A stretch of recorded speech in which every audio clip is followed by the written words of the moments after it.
Hi, I'm Homer, and apparently you stumbled onto my channel again, or for the first time. But thanks for tuning in. I want to talk to you today about packing water. When I was a kid, we didn't have drinking water in the house. We didn't even have water to flush the toilet or do laundry. During the winter months, water would run down from behind the house in one of those little streams.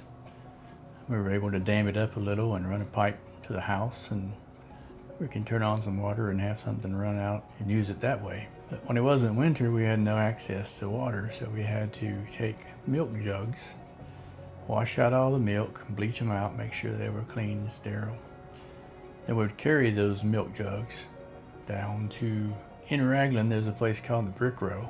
We went down to the Brick Row, and behind there they had a little stream that came out of the mountain, a spring. Someone made a container to hold some of the water, and then we could take the milk jugs and fill them up. So when I was very little, I would carry one jug in one hand, and then I got bigger and I'd carry 2 jugs in each hand. And then later on, I got even bigger and would carry 3 jugs in each hand. So I ended up carrying a pretty good lot of water. That wasn't the only water carrying we did.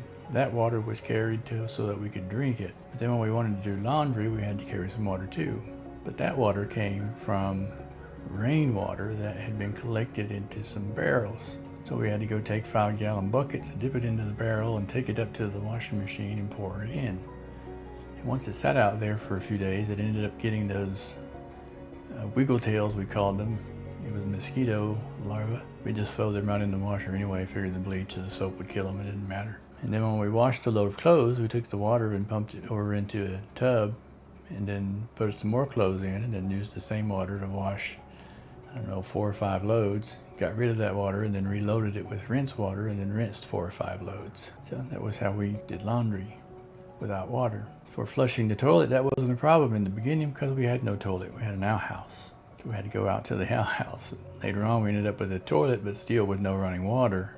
So we had to put some 5-gallon buckets around with water and pour them down the toilet to flush it whenever someone would use it. And most of the time when someone peed, they didn't bother to flush it because that was a waste of water.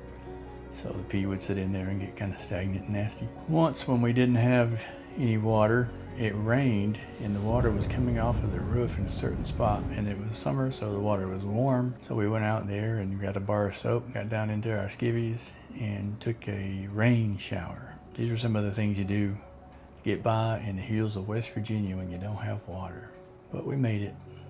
If you'd like to know more about some stories from the hills of West Virginia, then go down to the link below and check out my book.